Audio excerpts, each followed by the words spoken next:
Good evening class, welcome to my channel. This is Kanchan Kukreti.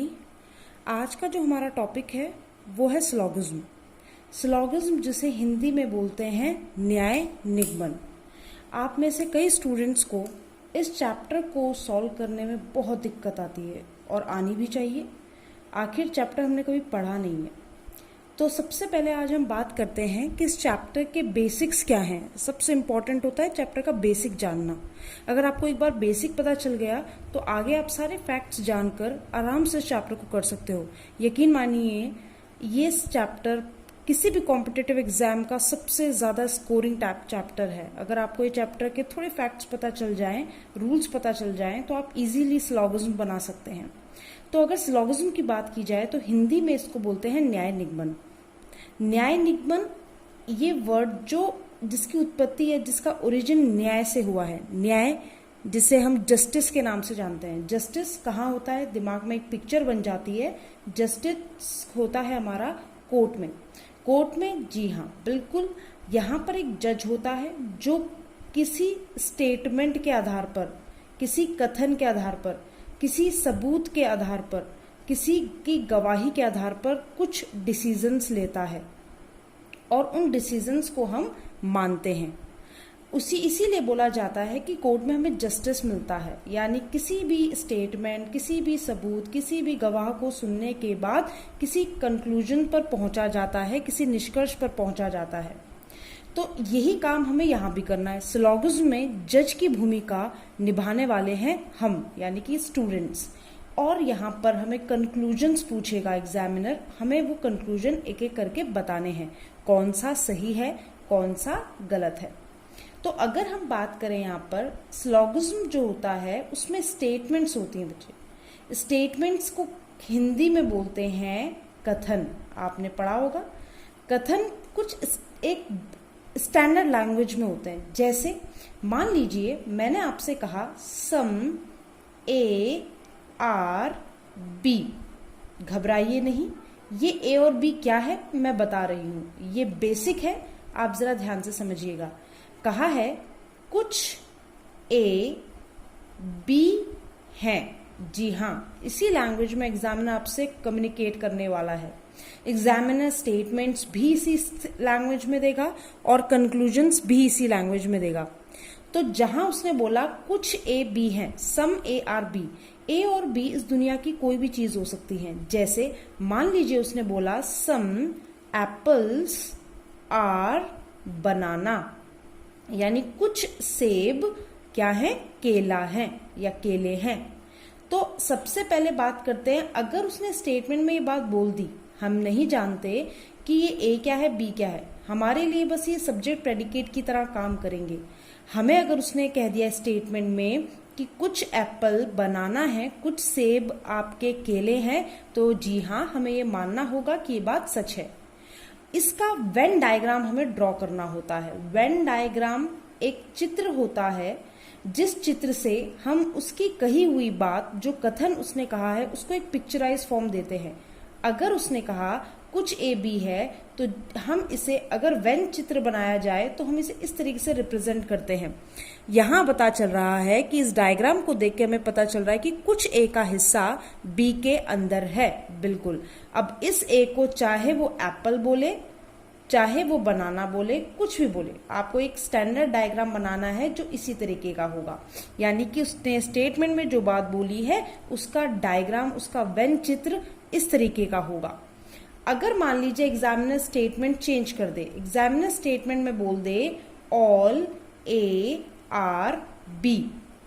All A are B का अर्थ होता है सभी ए बी हैं, सभी ए बी हैं, या सभी सेब केले हैं। तो यहां पर डायग्राम बनेगा कैसा कि सारे के सारे ए क्या हैं?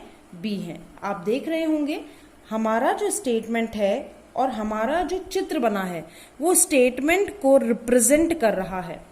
यानी कि जो बात उसने यहाँ पर शब्दों में कही है उसे हमने चित्र की फॉर्म में यहाँ पर बना दिया। ये चित्र बहुत ही इंपॉर्टेंट है, बहुत ही महत्वपूर्ण है। यानी कि आपके चैप्टर में इस स्लॉगिज्म को करने के लिए आपके चित्र किस तरीके से बन रहे हैं, ये बहुत ही इंपॉर्टेंट है और बहुत बड़ी भूमिका निभाने वाला है। उसी तरीके से अगर एग्जामिनर स्टेटमेंट चेंज कर दे, यानी कि अगर एग्जामिनर आपको स्टेटमेंट में बोल दे नो ए आर बी, यानी कि कोई ए बी नहीं है, तो इसका चित्र कैसे बनेगा? तो कई बार स्टूडेंट्स कहते हैं कि मैम हम ऐसा बना देते हैं। ऐसा बनाने का मतलब है कि कोई भी ए बी नहीं है। जी नहीं बच्चे, यहां पर आप ए को बता रहे हैं, बी को बता रहे हैं, लेकिन इसमें कोई रिलेशन है या नहीं है इसके बारे में आप कुछ कंफर्मेशन नहीं दे रहे हैं। इसका मतलब अगर कोई नेगेटिव स्टेटमेंट आता है नो के लिए, इस तरीके का एक नेगेटिव साइन बनाना बहुत जरूरी है। अगर ये साइन यहाँ पर नहीं होता तो हम ए और बी के बीच का संबंध नहीं बता पाते। तो अब यहाँ पर क्लियर हो रहा है कि कोई भी ए क्या नहीं है, बी नहीं है। यानी कि स्टेटमेंट अगर पॉजिटिव होता है यानी सकारात्मक होता है तो आपके स्टेटमेंट के डायग्राम्स में, यानी कि आपका जो वेन डायग्राम होता है उसमें कभी भी कोई भी नेगेटिव डायग्राम नहीं बनता। यानी कि यहाँ पर ना ही मैंने क्रॉस का साइन ऐसा कुछ लगाया है, ना यहाँ पर लगाया है, क्योंकि दोनों के दोनों स्टेटमेंट, दोनों के दोनों कथन आपके सकारात्मक थे। उसी तरीके से जब नेगेटिव की बात आई, नेगेटिव का मतलब ही होता है जहां पे कुछ नकारात्मक सा हो रहा हो, यानी कि नेगेटिव स्टेटमेंट, नेगेटिव साउंड आ रहा हो, तो वो नेगेटिव के लिए हमें क्रॉस का इस्तेमाल करना जरूरी है, ताकि आपको याद रहे कि ए और बी के बीच में कोई भी संबंध नहीं बन सकता, ऐसा हमारा स्टेटमेंट कह रहा है।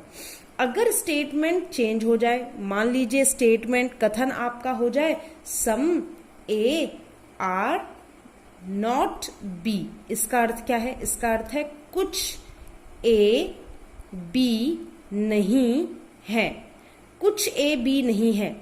तो अगर हम बच्चों को कहते हैं कि भाई इसका डायग्राम बनाइए, इसका वेन चित्र बनाइए, तो जैसा आपको पता चला नेगेटिव, इसका मतलब क्रॉस का साइन तो आएगा, लेकिन कैसे आएगा ये जानना बहुत जरूरी है।